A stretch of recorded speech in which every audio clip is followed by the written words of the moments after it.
Welcome to Hockey Nights in Vegas, episode 41, brought to you by the Las Vegas Advisor. If it happens in Las Vegas, it happens on the Las Vegas Advisor. Go to www.lasvegasadvisor.com for everything Las Vegas. My name is Eddie Ribkin. I'm joined, as always, by my co-host, Joe Payne.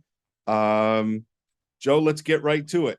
If I would have told you the day before training camp that the Vegas Golden Knights would have come out of the gate at 6 up and 2 down after a 4-2 victory over the San Jose Sharks tonight, would you have told me I was crazy or wanted to bet me? No, actually, when you look at their schedule, they beat the teams they were supposed to beat, and the only two losses they had were probably against the two best teams in the Western Conference, being Avalanche and the Calgary Flames. I mean, obviously, those are the two teams that are favored to possibly get to the Western Conference Final right now. But the way Vegas is playing, maybe they will have something to say about who goes that far and or that deep in the playoffs, because they're playing well. I think the coaching change, and this is not a knock on DeBoer, but I think the coaching change has helped a couple of players. One of them being William Karlsson. I think William Karlsson has kind of found, maybe got some of his mojo back. I mean, he scored a goal tonight, his third goal in 8 games, and you know that in our first episode this season, I predicted that Karlsson would have a little bit of a bounce back year, and I think he said 20. I think I said 22 goals. And we're gonna start the pat on the back fest. No. 30 seconds into the 30 seconds into the episode, we're going to the pat on the back. I'm just pointing out that. Just pointing out, Eddie, that. Okay, listen. Karlsson is playing well. He's playing well, and he certainly is benefiting from Coach Cassidy's very structured, very detailed system. And the other thing that he is benefiting from, and we'll get to that down the road a bit in this episode, is when we start talking about the changed line situation that happened after Game 5, where I will have the opportunity to pat myself on the back and talk about my number one loin. You're going to pat yourself on the back this early into the podcast? No, I said down the line when we get to talking about it. Okay. But instead of talking about the 4 games since our last episode, that being the Jets, the Avs, the Leafs, and the Sharks, let's talk about the 2 losses a little bit. They were significantly different. In the Calgary game, there was literally a parade to the penalty box, 6 minors in the second period, no flow in the game, and it eventually caught up to them. But aside from that, they didn't look too bad. Whereas against Colorado, I thought they played pretty well. They always seem to play pretty well against. They actually do play well against Colorado. But I think when you see the new system really put to stress tests, like great offensive teams, like the Avalanche, if you throw out the 2 perfect shots on the power play from the same spot on the ice, McKinnon and Rodriguez, the guy they got from Pittsburgh, the Golden Knights, I thought, played well enough to win against Colorado, where I don't think that they probably could say that they played well enough to win against Calgary. Yeah, and actually after the game, Logan Thompson was pretty hard on himself.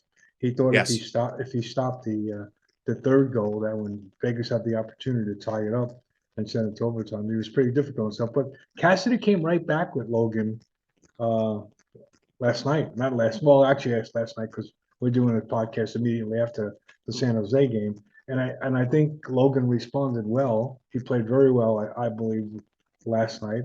And it also set up Adin Hill playing against his former team. So the scheduling kind of worked out. It was a back-to-back, but he could have went with Hill last night, but he held him out and wanted to put him against his former team. And Hill played well tonight. And Logan played well last night also. Yeah, I think when we were in the locker room after that Colorado game, Logan Thompson was very hard on himself. And I think not only you and I, but I think other members of the media were really quick to say that, you know what, that game was not on him. They had plenty of power play opportunities that they didn't convert.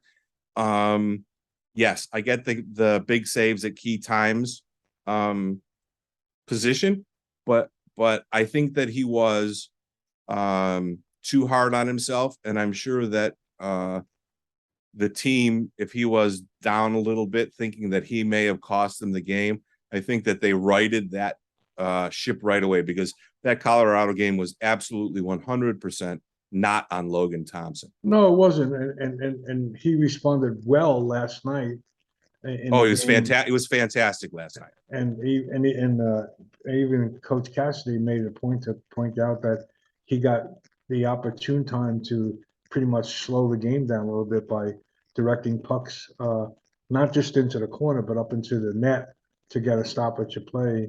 Because Toronto was coming. There was one point where Toronto, they looked like they were on a power play, and they weren't. The puck was in the end, and they were just, with Austin Matthews, who's an incredible talent.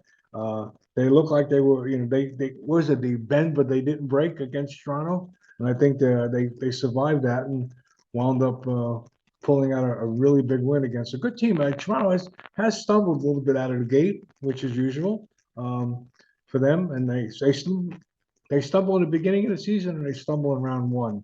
In the middle of the season, in the middle of the season, they kind of get their nonsense together. But they're a good team. Oh no, they're a very good team. They're very dynamic on offense. The rub has always been they're a little weak on defense, but Samsonov, pardon me, played very well last night. But without doubt, they're 8 games in. I think anybody that has watched all 8 games, as you and I have, would say that the Toronto game was the closest to what we expect the Golden Knights to be opening face-off to final buzzer. And you said this in the press box last night. It might have been their best 60-minute performance so far this season. Oh, for sure. Yeah, there have been they did bend a little bit. Right, but even when they bent, they didn't give up a ton of high danger shots, right, which is the sort of signature of a Bruce Cassidy coach defensive team. They held Toronto to 6 shots in the second and 7 shots in the third, all while, like you said, bending a little bit. Right. But they've had some really good periods, right? They were not great in the first period against Chicago, but they ate their lunch in the second and for most of the third. And there have been other really good periods, 40-minute games, not 60, where the Leafs game was, if you're a Golden Knights fan, that's where you're going to hang your hat to say, this is what I want my Golden Knights to look like this year. Right. And Cassidy's system works well. I mean, he got, I believe it was 52 wins with Boston without a real number 1 starting goaltender. Right. And this particular season, I'm not sure if we can even say who our number 1 starting goaltender is, because they're both playing well, and they're 6-2 without a number 1 guy. So I think that speaks volumes for the system that Cassidy has implemented into the Vegas Golden Knights, where they're very defensive orientated, and he's not afraid to jungle the lines, which he has. The lines that he started the season with are long gone. They're not. But he said that. Remember the very first press conference that we sat with him? He said, nothing is set in stone. No, I'm going to find what I think is best for the club. Right. But no. I'm going to disagree with you. There is a number 1 goalie. It is Logan Thompson. Okay. Now I think that the way the schedule has fallen so far, it's kind of been really optimal for the way the Golden Knights probably wanted to play the goaltenders.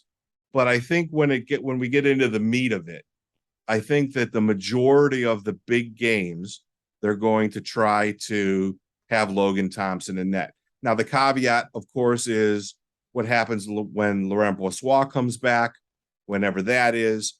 But the minutia of what they're going to do with 3 goalies is really hard to explain and probably really boring for anybody to listen to. So we'll stick with the 2 they have. Yeah, and when you say that you believe Logan Thompson is the number 1 goaltender, Adin Hill hasn't lost yet. You do realize that. The only 2 losses they have suffered was with Logan Thompson in that, but it was against quality, two quality teams though too. The So two, not that certainly the two best teams that they've played. they're two best teams in the Western Conference right Right. now, anyway.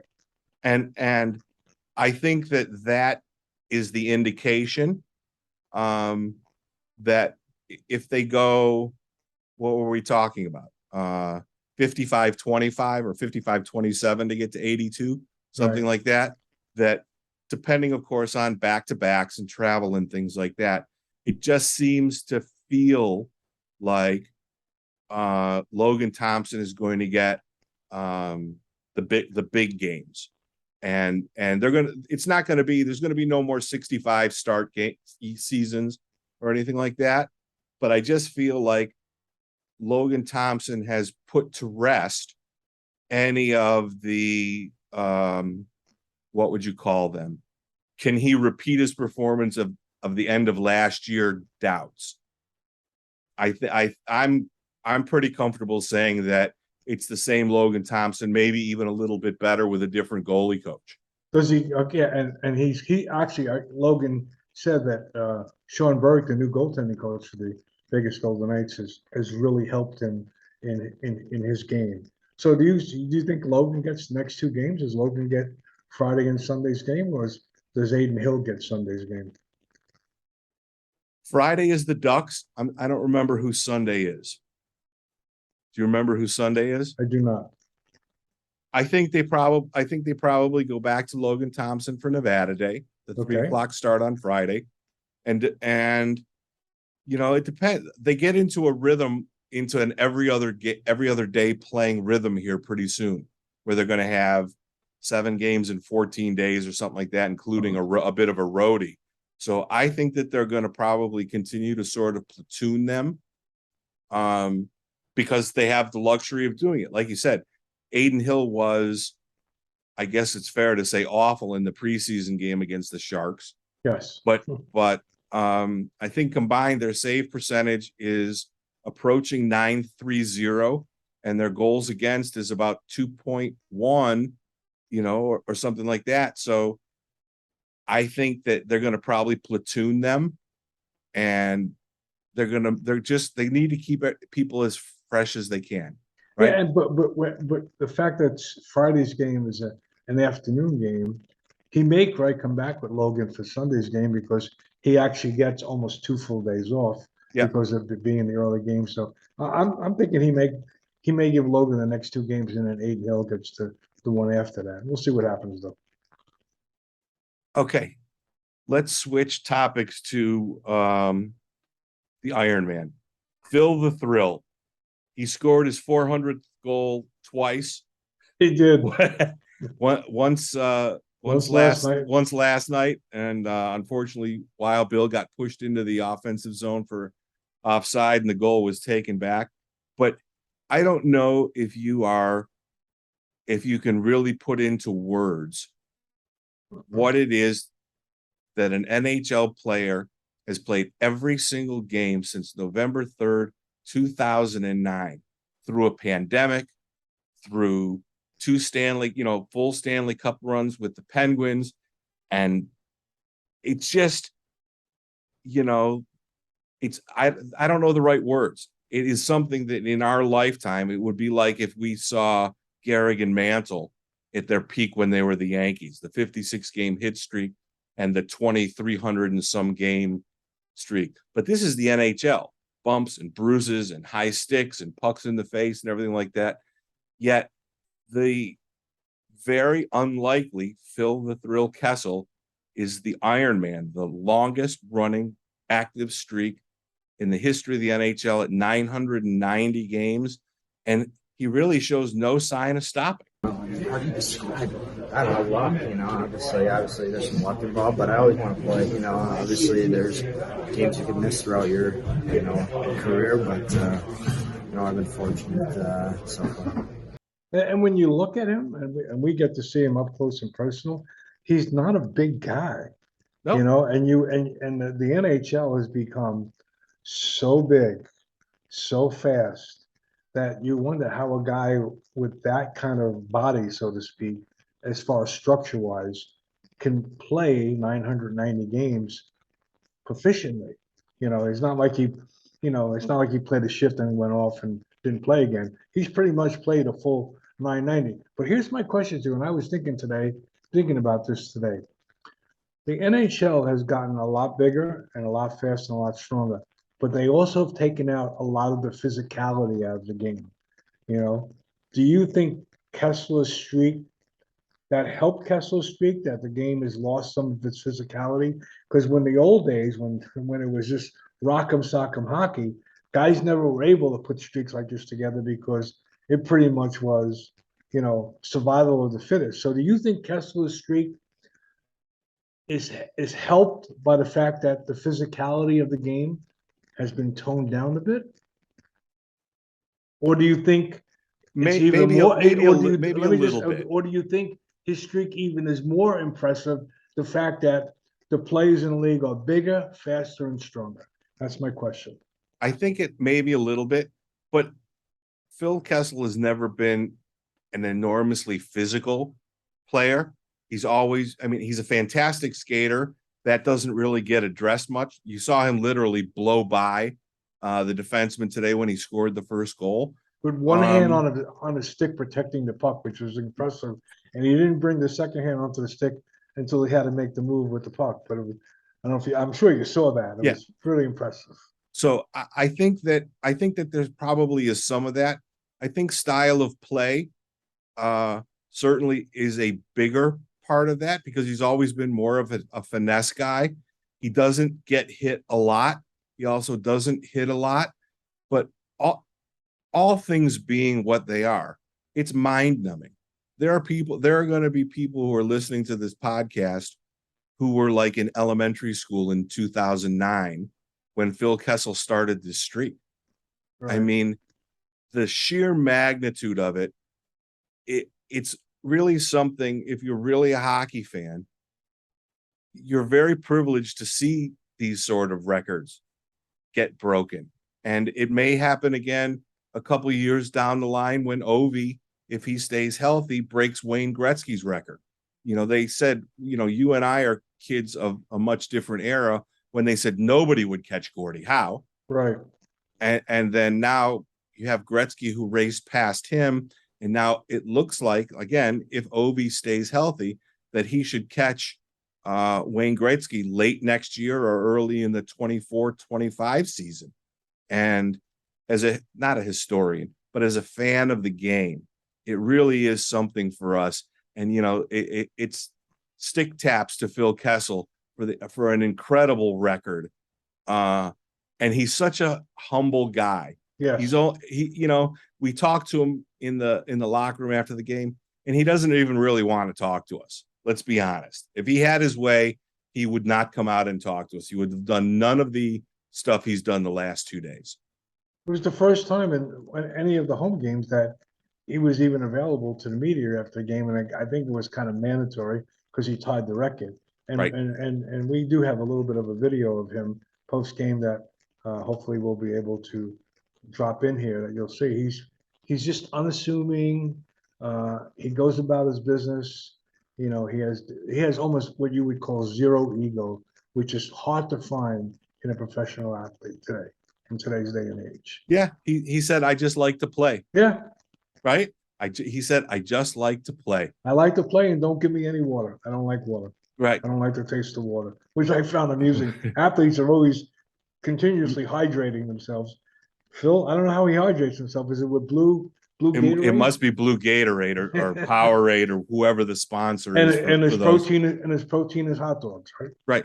And let's not, aside from the Iron Man, let's also address the other thing, the 12th American to score 400 goals. Yeah, pretty impressive. I mean, I think 2 Stanley Cups, he'll end up with 1,200 games, say he gets 450 goals.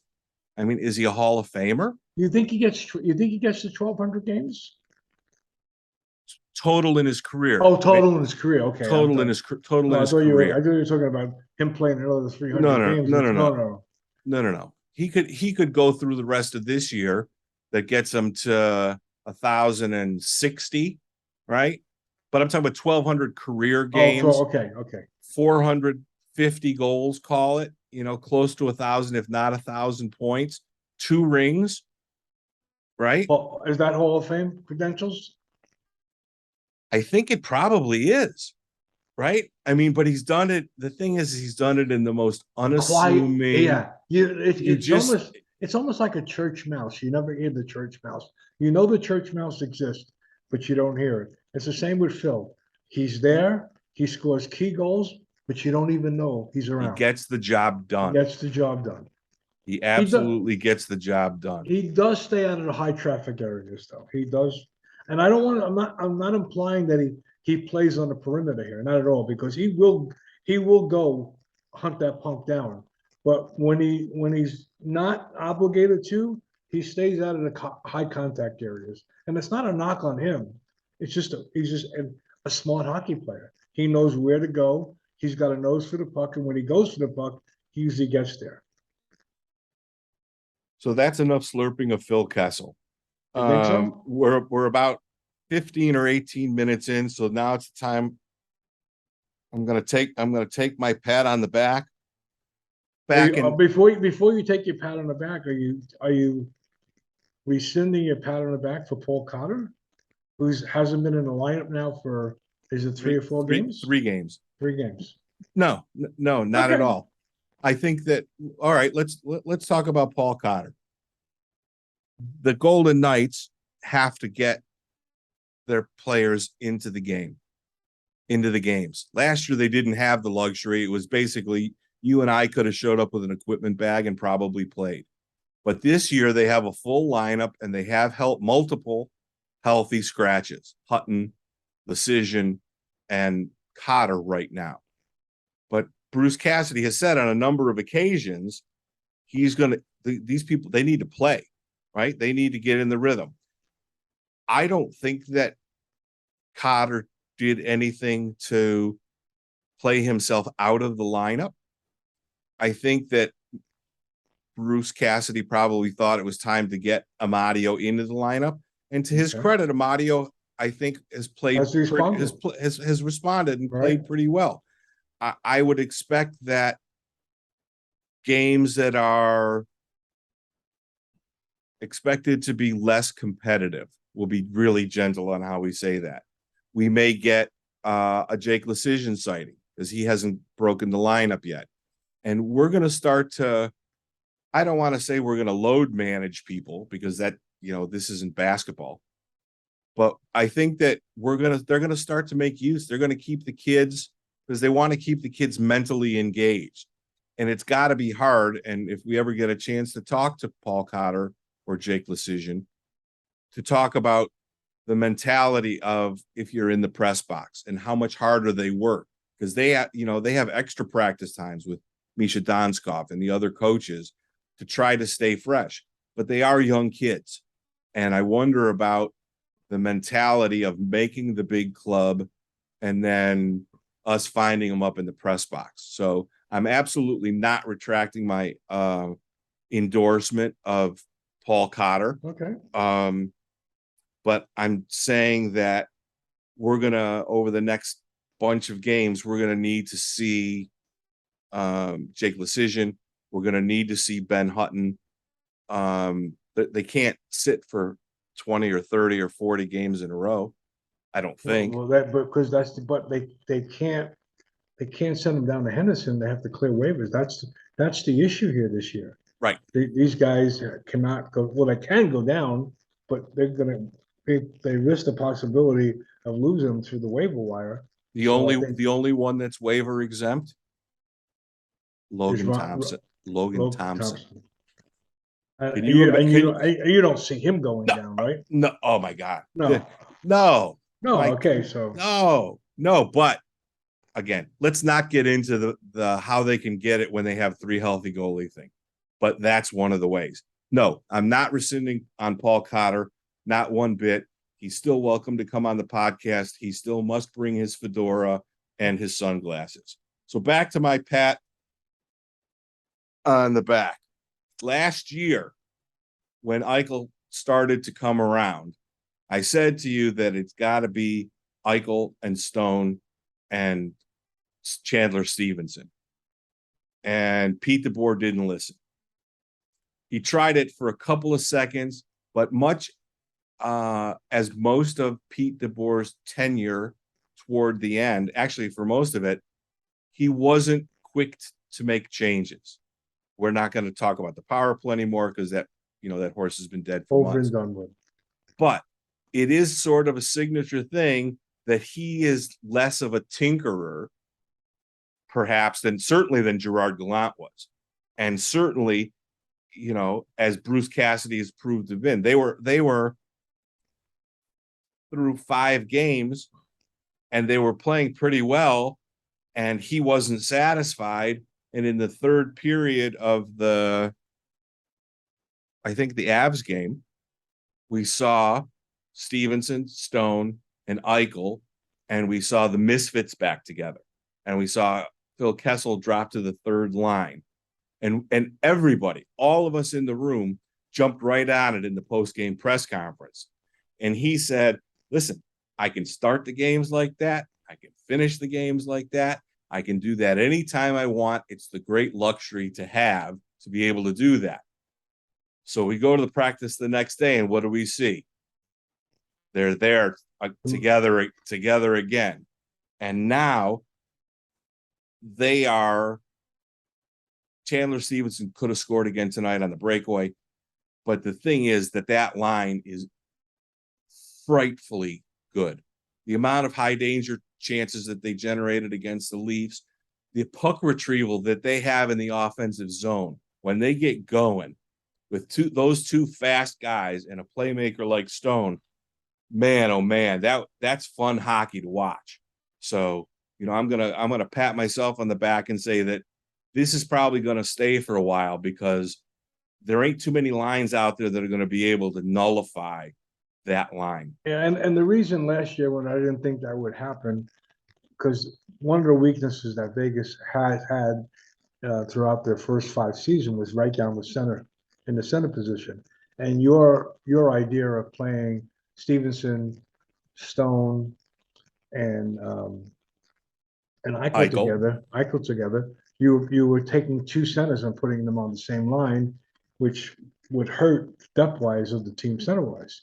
And I asked Bruce that question last night after the game. I said, do you feel that by moving Stevenson up to the front line, the first line, I should say, where you're making him play out of position, does that help the team defensively?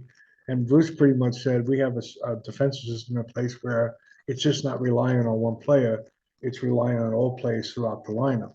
And he also said having 2 centers gives him the opportunity to have on either side of the face-off dot a true center. Right, and especially late in the game, right. with defensive face-offs in either a tie game or a 1-goal game where it's imperative to win the face-off to either get an offensive chance or to win the face-off to get the puck back and out of your zone away from the team that is trying to tie the game up on you. Coach, Joe Payne, Secretary Vice. I mean, everyone in the organization is aware of Chandler Stevenson's scoring ability, but putting him up on the first line out of position playing the wing, does that actually help the team defensively?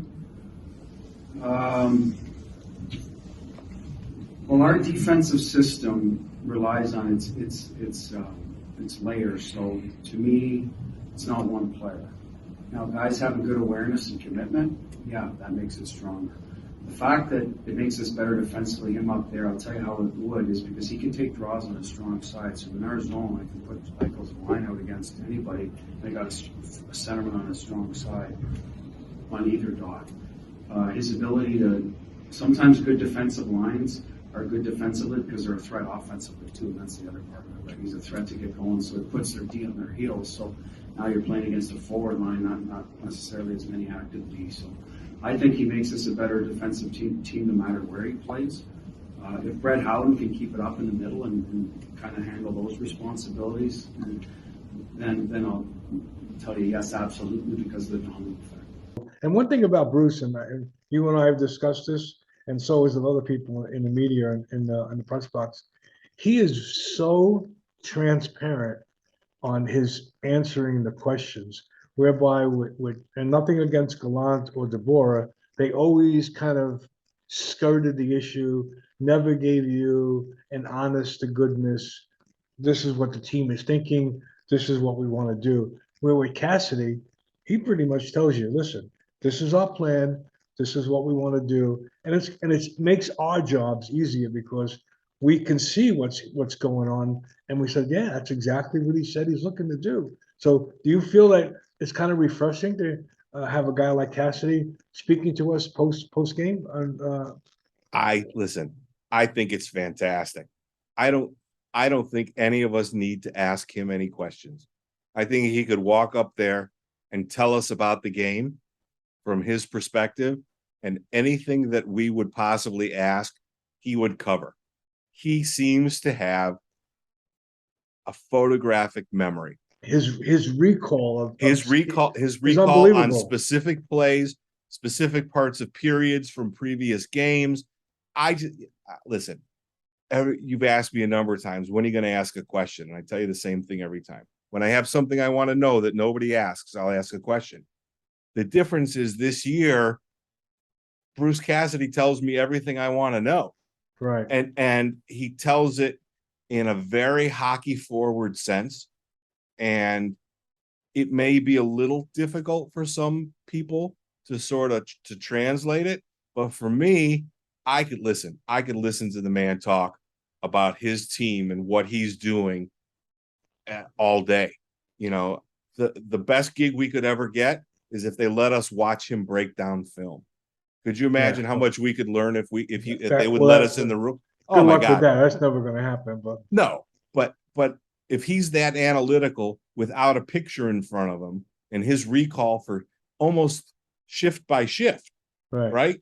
When the bad play happened, they got loose for a couple of minutes on that one shift and Toronto kind of took it to us. He remembers in exact detail every every part of the game. Right. So that when we ask about it, he doesn't even have to think. Right. He knows exactly what he wants to say, and he's very perfectly literate when he explains it. And this is all without watching tape. Right. And you got to remember, everyone wants to sit in the lower bowl, but the lower you are, the less you really see. Right. In a hockey game. They're probably the best seats in the house are lower level, but almost to the top of the lower level, where you can see plays develop and you can see different breakouts and structures like that. He's watching the game basically sitting on the ice pretty much, right? Which is a very, very difficult spot to calculate or see what's going on and how plays are developing. Yet when he comes into the press room, what maybe he caught a short snippet of the video in between the first and second, or second and third, he pretty much knows exactly what went wrong and how it needs to be corrected. So I would imagine the following day when he's doing film with the players, it must be really educational, really like, oh my God, kind of a moment like, wow. And I would guess that it's been like that since day one.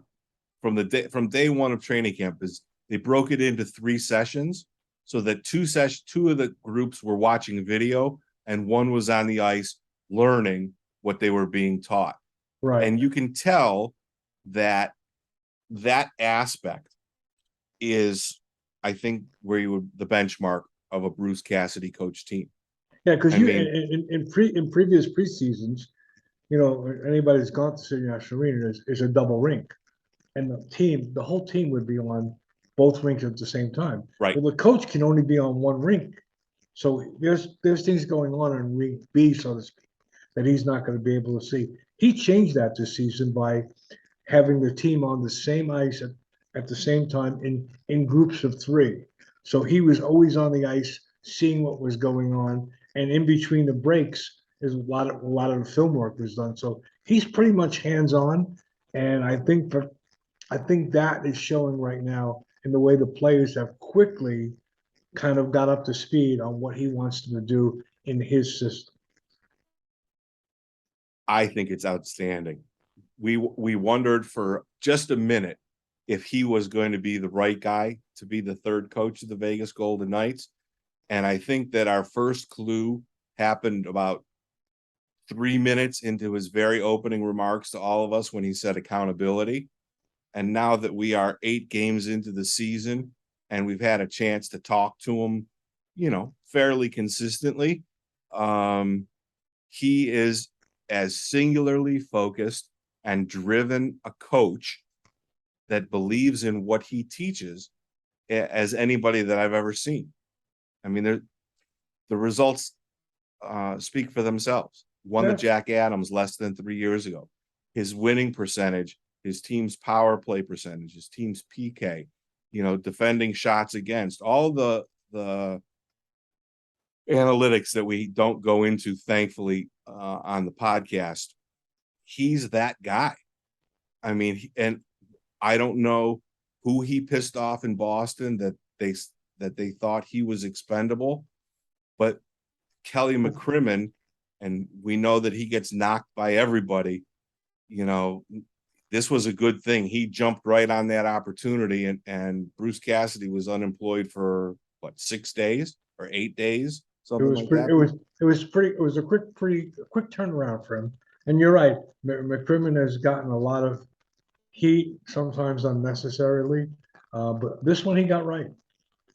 Yeah, and there's a little McPhee influence here because Bruce worked under McPhee in Washington for a short period. I think that might have been his first gig too. Yeah, his first coaching gig was 2 years in Washington that didn't go well. It didn't go well, but you know what?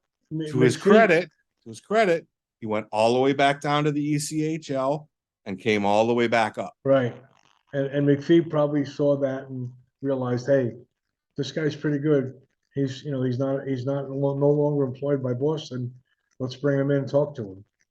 And, no one I don't think will say that Kelly McCrimmon missed on this one. No. Not at all. People say Kelly goes after the shiny objects. Well, Bruce Cassidy happened to be a shiny object that he made the right choice on. He certainly did. So now's the important part of the show, Joe. I have to tell you about my diet. Remember, we've talked the last couple episodes about my good friend, Dr. John Pierce at Ageless Forever, www.agelessforever.net. So a couple of weeks ago, I started on this medication that is sort of the new thing to help fat fucks like me control my appetite and lose weight. So he said to me, you're a prime candidate. You're fat, you're lazy, you eat like a pig, but this is really going to help you. So I started on this medication 2 weeks ago. Joe, if I told you that I eat one meal a day and maybe a snack, and I have not been hungry in going on 3 weeks, would you believe me? Are you really? You have one meal a day? I eat one meal a day around noontime, between noon and 1, and I'm not hungry. I nibble a little in the press box, and I could cut that out without. That's just a force of habit. And how many Cokes have you had? I'm not drinking Coke anymore. No more Cokes. No, I've had a couple. I'm not going to lie to the viewers. Had a couple of Coke Zeros, right? But there's no calories and no sugar. And even Dr. Pierce said I can have those, but I am not drinking Coca-Cola anymore. Okay. But I don't want to say this is the magic pill. Okay. I don't know yet, but I'm committed to working with Dr. Pierce at Ageless Forever, www.agelessforever.com. Guys, this is it. This is the time. You need to take care of yourselves. You owe it to yourselves to take care of yourselves. And Dr. Pierce has the answers. Whether your willy doesn't work right, whether your system is just out of whack, whether you're not sleeping good, or your hair is falling out, or you're a big fat fuck like I am and trying to control your appetite, guys, do yourself a favor. Pick up the phone, go to the website, www.agelessforever.net, fill out the form on there, put on that form that you were referred by the Hockey Nights in Vegas guys. They'll give you a free consultation. If you like what you hear, they do a complete workup. They tell you everything that's wrong with you from the inside out and what the plan is to fix it. I can't tell you, I'm 58 years old, and for the first time in my adult life, I feel like this is going to be the answer So the yo-yo dieting and the fasting and the Atkins and the keto and all that other happy horseshit that doesn't work because it just doesn't work. Do yourself a favor. Do your old lady a favor. If you're a woman, do your old man a favor. Get yourself checked out. Find out how you're doing as you get older. Give Dr. Pierce a call or an email. Fill out the form and go see him. I'm getting ready to start on my next 2 medications. They're going to help me feel like the fountain of youth, right? We're talking about testosterone replacement, human growth hormone, everything, anything that can help a man or a woman feel the best that they can feel. They can get that by taking in a consultation with Dr. Pierce at Ageless Forever. Get yourself on the road to feeling better. You owe it to yourself. That's Now, the end of this week's commercial. What are you going to do about all these meals you're missing, though? You're going to let me go to Roma Deli by myself? No, I'm just going to make that my 1 meal a day. All right. If It's you, I can't, Joe, I can't explain it to you. I don't feel hungry. really? I don't feel hungry, right? Yes. One more quick story. And anybody who knows me knows that I eat like a pig. Yesterday, I had a bowl of ramen at a Japanese restaurant and a cup of peanut M&Ms in the press box. That's all I ate. Today, You weren't hungry at all? and I'm still not hungry.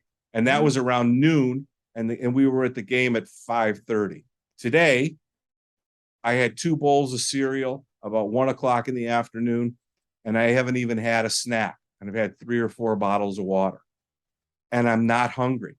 And it's one teeny tiny injection that you give yourself. Your body makes you feel like you're full and you don't want to eat. So we'll go back one more time. Dr. John Pierce, Ageless Forever, www.agelessforever.net. Get the free consult and do yourself a favor. So that's the end of you could be ageless like Phil Kessel. That's right. Yeah. I can watch 990 straight games in the press box. Oh, let's see. He started in 2000. Yeah, I'd be like 78 by the time my streak got to 990. What else should we talk about for the Golden Knights? I mean, You want to talk about the power play? we can talk about special teams and we'll wrap it up with special teams. Okay. They're getting there. They are. They're both units. They're starting to feel it. The passes are real crisp. They're getting the puck through Mark Stone on the bumper and PP1, and Waz playing a little bit of bumper on PP2. You can start to see the wheels starting to turn. They're starting to find where they're going to be.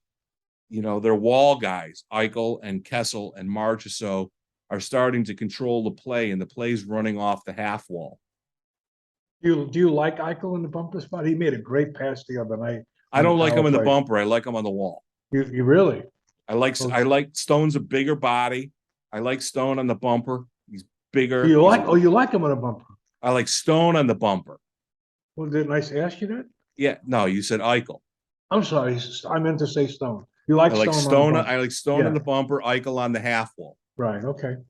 And it seems like the vision that they're getting from the half wall, whether it goes out to the point, whether it goes into the bumper, whether the bumper guy slides down to the goal line, the repetitions, they said in the very beginning, power play takes repetition, right?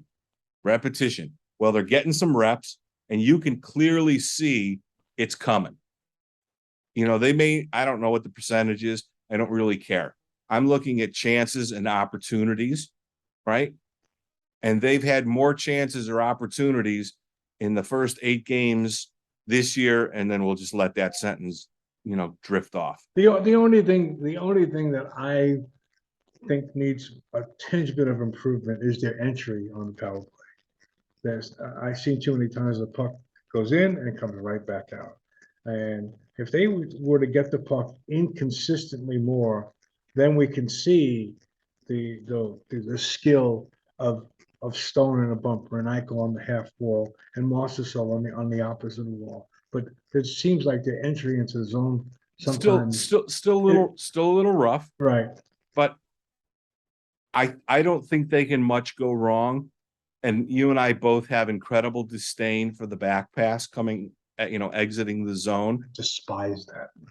But if that back pass is to Chandler Stevenson or Jack Eichel, With a lot of speed. or in this case also William Karlsson, with a lot of speed up through the neutral zone, I'll take that, because Okay. those two guys are so fast that They they make people back up. right. They make people turn around and defend. And when the defense has to turn around and defend, it's easier to set up in the zone, and it's Right. easier to get opportunities. So I still despise that pass. I'll continue to despise that pass. But if I had to make a compromise, I'm okay with Chandler Stevenson and Jack Eichel coming up through the middle at Okay. full speed. One other point on the line combinations. Do you feel dropping Phil down to the third line to play with Amadio and Howden, does that kind of temper his offensive skills? No. I think I think you can almost say it's the same conversation as we had about William Karlsson. William Karlsson should have a better year playing against third line competition, in quotes. Right. With Kessel on the third line, it's if Amadio and Howden and Cotter and Lecision, because we figure those are going to be the guys that slot in. The fourth line is set and playing Right. very, very well. And they are playing very well. So we'll stay on the third line. You have Kessel on one wing, you have Amadio, you have Howden, you have Lecision, and you have Cotter. If those four guys can step up their game and be distributors, okay, Phil's going to score a lot of goals. And the other thing is that Phil is also an elite passer. So he can make those other four guys better. And he's going to, if he stays on the third line, he's going to carry that line in whatever combination the other four are. Now, do I think that he wants to play third line minutes? No, probably not. But I think he wants to win.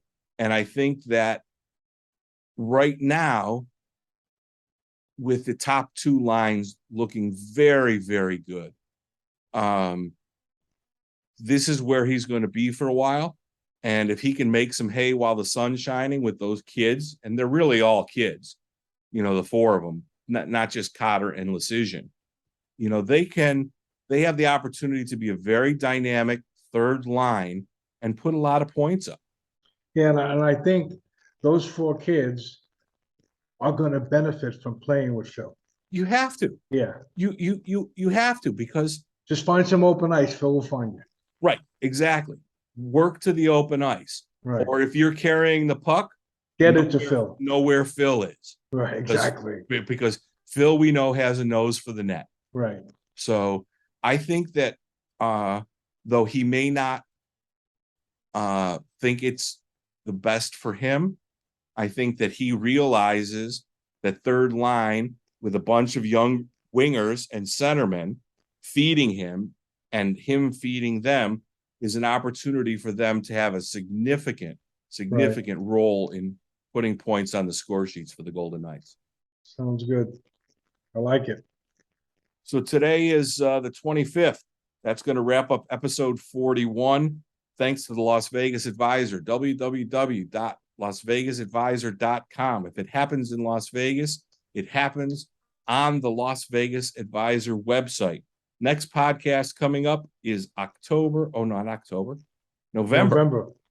the 1st. It'll be a very special podcast because I will be broadcasting from my father's living room in Detroit. I'm going on vacation, but we don't skip episodes for you people. Click the like button, click the subscribe button, share the podcast. Most of all, if you have something to say, if you have a comment, put it on that YouTube thing. We both have access to the YouTube. We love to engage with the viewers. If you have a question that you want us to ask one of the players, or a question that you want us to ask Coach Cassidy, put it in the comments. we have access now. It's not like last year where they just decided who we were going to talk to. We can ask for players. We're in the locker room. If there's something that you want to know, let us know, and we'll do our best to get it answered for you. Not only just answered for you, we'll even try to get it on video, and we'll put the answer up on a future episode of the podcast. And if you're coming to Vegas or you live in Vegas and you want good Italian food, Roma Deli on Spring Mountain between Lindell and Jones is my favorite and Eddie's favorite Italian restaurant here in the city. And we've been going there for years. So, And you're Roma welcome Deli. to come have a meal with us. Yeah, let us know. Because We'll you're meet you there. paying. Okay, that's it. Episode 41 is in the books. We'll see you again next week, folks. Thank you. Take care, folks.